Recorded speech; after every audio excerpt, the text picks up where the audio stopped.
dough that we had overnight in the refrigerator, and split it in half. So I'm going to take it out. It's very stiff, which is going to be good. It'll be easier for me to split it in half and form my 2 dough balls that are going to sit for 3 hours.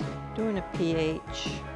We have a pH of our way out, 205. And let's see what my other one will weigh. 232, 252. Just take a little of this out and put it in the other one, and then we'll be all set.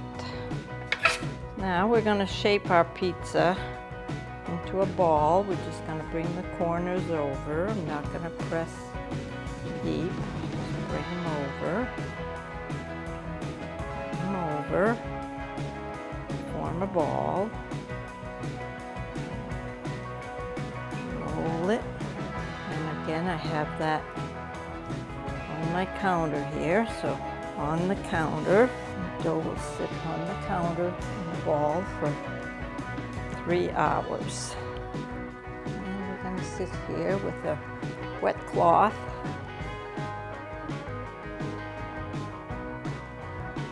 For 3 hours, and we'll be back in 3 hours. They don't dry out. We're back. We've been sitting on the counter with our dough out of the fridge for 3 hours. It's up at room temp now, and what I'm doing here is we're going to do it in our Cuisinart today. I've sprayed a little oil in my pan, and I'm mixing a little semolina flour in there so it's not going to stick. So we're going to prep the pan. We're going to sit it aside, and I'm going to flour my counter a little here. And this is our pizza dough that's been sitting for 3 hours from the cold refrigeration to room temperature. Very nice dough. Got bubbles going on here. Just going to stretch out our dough. I'm going to put it in my Cuisinart pan. But I'm still going to stretch it some more here.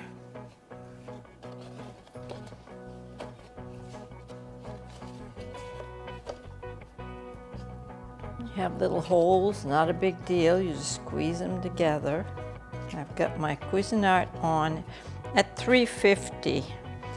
In comparison to an oven, I found that the Cuisinart heats up a lot hotter, smaller than an oven surface. And I'm just playing with my dough here. Got bubbles. And I want my middle dough to be just a little thicker, so I'm going to usually about 3 tablespoons and spread it to all of my corners of my dough.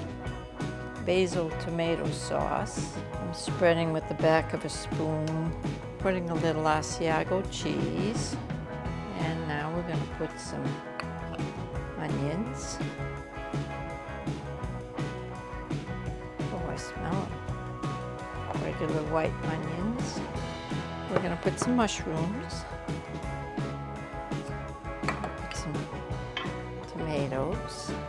I like having tomatoes. These have little chili peppers in them to give it a little. And we're also going to put a few of the microgreens on them. Okay, we've got 3 kinds of microgreens here. We've got sunflowers, we've got radish, daikon radish, and we've got a kale. They've all been chopped. I've had them in the fridge, but I'm going to put just a little on. These are going to be my sunflowers that we're going to put on. A few of.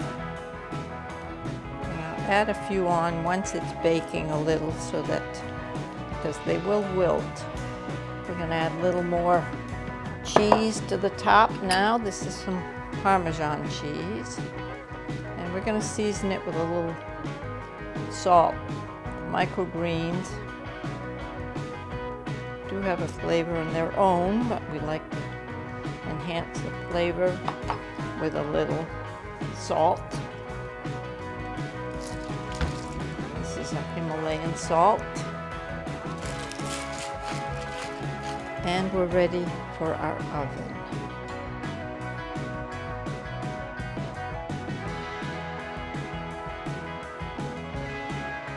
It's been 10 minutes and now our pizza's ready to come out of the oven.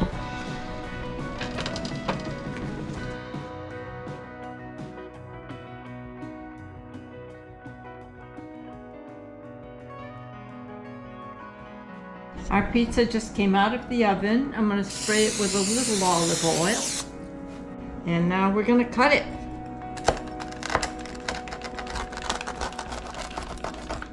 I'll show you the underneath, nice and crisp.